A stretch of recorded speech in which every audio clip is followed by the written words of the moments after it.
Hello, everyone. Welcome to the team call tonight. It is June 7th. Cheryl? No. No? June 8th. 6th? 8th. Okay. June 8th, guys. Wow, this month is flying. I wanted to talk a little bit tonight, and honestly, if you're in the personal development world, which a lot of us are, or hopefully you are, we just found out that Dave and Rachel Hollis are getting divorced. And this is mind-blowing because we have been with the Hollises for years and seen their relationship develop. We've heard all about their history. For those of us who were at the conference at Summit last year, we saw Rachel Hollis. And a lot of us would say that she's helped us, get through hard times. And even, Dave Hollis. And so I wanted to talk about social media tonight and being yourself on social media, because everything that's going on in the world around us, I feel like it's so important to remember when we're talking to people and when we're posting and when we're doing our stories that we are who we are. And this Hollis spin on it has been really interesting because I literally found out about this 20 minutes ago, but I'm thinking about this and thinking about, these are two people who are in your face on social media. They did a morning show together, which Marjorie told me they stopped doing together about a month ago. They have podcasts, books, they do live events. If you're going through a divorce or you're having troubles in your marriage and your marriage is part of what you do on social media, how do you navigate that? And I know for me, like if one of you was going through something like this, what I would say to you always is, if you're going through something that is, you're still in the storm, you haven't resolved it yet, then it probably isn't the best time to talk about it on social media. It depends on what it is though, right? Like with this kind of thing, I don't know, because I feel as a listener, as a follower, as a, somebody who consumed what they put out, I feel upset about it because I feel like maybe it wasn't always authentic what they put out. And that's what we have to remember. We have to remember that what we're putting out there and who we are to our followers, we want to be real, and we want people to see who we are on social media and also have that match who they see in person.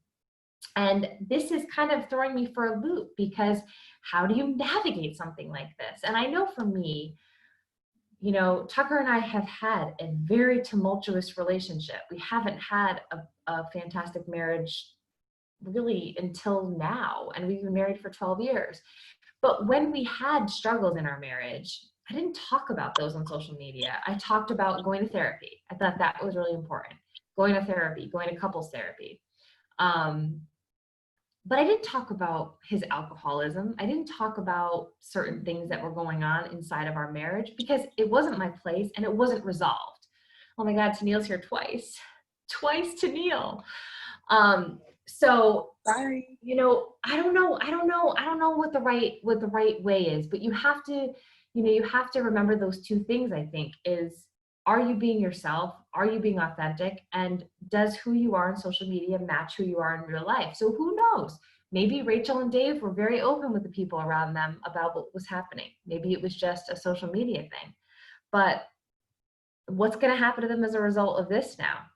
What is the backlash going to be from the followers? And I know marriage is a very private thing, so I don't know. I'm not going to go on about the Hollises forever, but what I did want to tell you, because I wanted to tie this into growth mindset too, because I think it can have an impact on how you show up on social media. So when I first joined as a coach, I didn't really have an intention on actually coaching. I wanted to get the discount. And I wanted to start a page to kind of show what I was doing in terms of being active, but I didn't have the intention on growing a business. But when I signed up, and I saw my coach ID, which is obviously, like, I would imagine it's consecutive coaches, right? So like in order of signing up. And my coach ID is 940245. So I signed up and I was like, holy shit. I'm the 940,000th coach in the network. And I immediately thought, what was my first thought was, I will never get anywhere because there's 1,000,000 coaches. And what kind of mindset is that? That's a fixed mindset. That is a fixed mindset. And I tell this story because I often talk about like my progression through this fitness journey and through the coaching journey. And part of that is I quickly learned that it doesn't matter how many coaches. There could be 1,000,000 coaches in the network. First of all, there are so many people that need our help. You can't ever focus on how many coaches there are. If you think that the Beachbody market is saturated, you're wrong. There are so many freaking people that need our help, and there are so many coaches that don't do coaching activities. So even if, let's say when I joined and it was only 940,000 coaches, and that's also coaches who have quit too. But even if all of those coaches posted, do you think that they all send invites? No. So when I learned this because I was looking around and I'm like, wow, on a team page, let's say, so-and-so, you see them being so active. And then all of a sudden they're gone. They're gone for however long. And then they maybe pop back in. But my point is this, is that if we have that fixed mindset of there are so many coaches out there, we're never going to get anywhere. There's all these coaches out there doing this job already. Nobody can afford this. Nobody wants to do this. Everybody wants to go back to the gym when it opens. Nobody has time for this. Nobody wants to build a business. Those are all fixed mindsets. And when you look around, what made the difference to me and what really changed the game for me is when I started seeing those coaches, when I started seeing the coaches that I looked up to falling out of the game, not showing up on the team page anymore, not doing their invites anymore, not on the Success Club board anymore. I was like, wow, they're not working anymore. So all you have to do in this business is just keep working. That's as simple as it is. Because when you look around, look at the people who go diamond. Diamonds are 3 to 5%. That's the highest 3 to 5% of the company. Think about that. Think about how many Beachbody coaches there are. You become a diamond, you're in the top 3 to 5% of the company. Like, that blows my mind because all the rest are emeralds or just the coach level. They're just the people that want the discount. They're just the people that love the stuff, that are just there for the discount. So that to me is so encouraging. And when I learned this, I was like, holy shit. The only difference between the people who are successful and the people who are not is just a desire to get to be that successful point and to keep going. So let me spin this back around to the being you. So I've been, obviously everything going on this week, I've been thinking about social media a lot and how I want to show up. And what has really stuck out to me, and I've done a whole lot of growing this week, a whole lot of internal work, because I think you have to when all of this blew up. And what really became prevalent to me is that I always had thought that I was being brave, like that I was being brave. And it hit me last week. I'm like, what was I being brave about? I was showing a sweaty selfie, showing, maybe that my marriage had struggled before, maybe, that I was adopted and had, things with adoption. I was always terrified to talk about religion, always terrified to talk about anything political. In my stories, I kind of would go there occasionally. And people in real life kind of know, I think, where I stand on these issues. But it hit me, what am I doing if I'm not being authentically me? If I'm not just shouting out from the rooftops who I am and what I stand for? I've already lost a coach because of this. And I'm okay with that. I am okay with being who I am, standing what I stand for, and knowing that the people who love me and know what I'm all about are going to be there for me in the end. And I think this is a really important lesson because it's one of those things that I kind of thought I had down, but I didn't. And we have to show up as ourselves. We have to be out there as ourselves, standing for what we stand for and knowing that it's going to be okay. Even if we get some backlash, look at Megan Ewaldson. I use her as an example because she has a big following and she literally has to deal with negativity at every step of the way, whether it's eat a piece of pizza. And this is somebody who's suffered from an eating disorder. No matter what we do, somebody's going to complain about it. I'm sure that even before I started speaking out about Black Lives Matter, I'm sure that somebody was talking shit about me regardless. And that's okay. But do I want them to talk crap about me because of what I believe in? Or do I want them to talk crap about me because I posted a sweaty selfie and I'm talking about my workouts? So I think getting really deep into what matters to you and really think about that and think about and be okay with it. You're going to have people that don't like you, that unfollow you. I last week dealt with a lot of the unfollowing.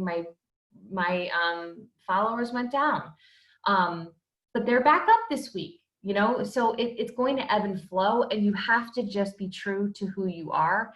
And and I think that the reason I tied being you and the growth mindset is that you have to know it's going to be okay. Those people are going to be there for you. Your people are going to be there for you.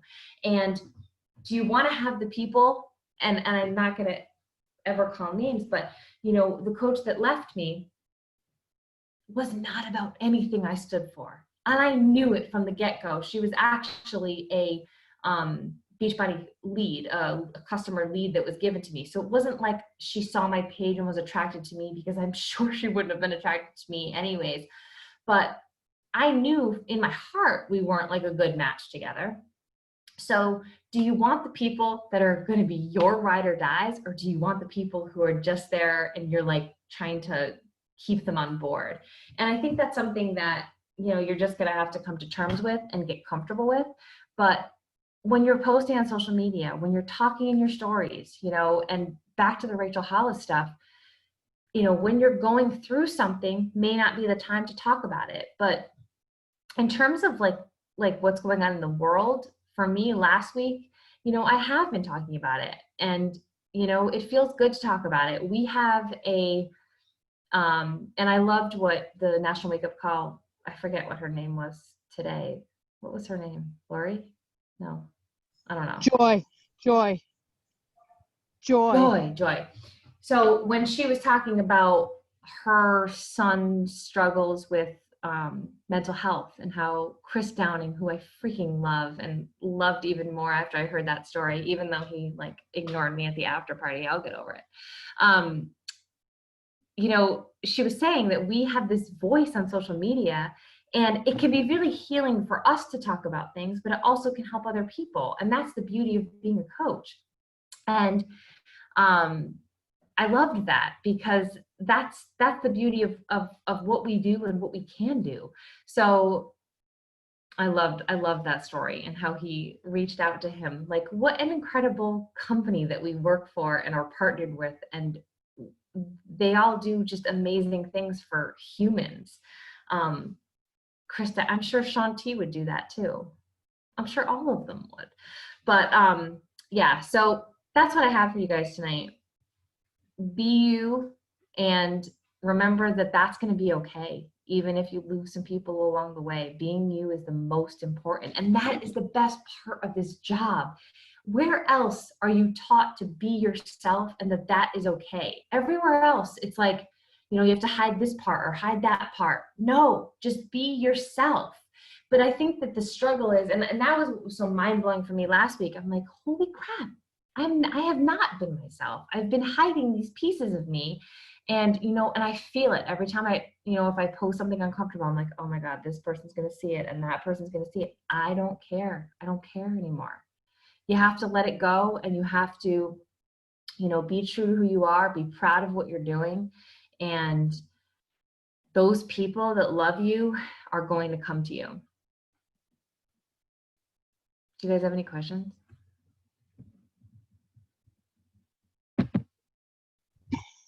No, I just loved what Joy said today about living out loud. Like, that's be who you are and just share who you are. Yes. That's what, like, and I think that that's what's so amazing to me in this journey is that I've been at it for almost 4.5 years. And there are so many moments of clarity that I thought I had been doing something and I hadn't been at all. Like my first year, it was like, oh, invite people to join you. And I thought that I was doing that, but I wasn't. Like a year later, I'm like, I've only been inviting like the same 2 people who've liked my post. I haven't been reaching out to other people. You know, like it was like along the way, it's like all these different things like, oh wait, well, I haven't been doing that. Oh wait, I haven't been doing that. So this was like, I'm like, you know, if you talked to me like 2 weeks ago, I'd have been like, yes, I'm the bravest person in the world. No, I wasn't brave at all. I wasn't saying anything that meant anything to me. And I was just stuck in this little comfort bubble. And once I escaped it, I'm like, this is what it's all about.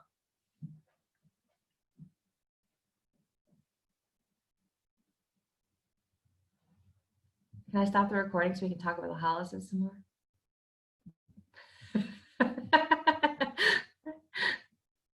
I'm going to stop. If anyone has any questions, I'm going to stop the recording.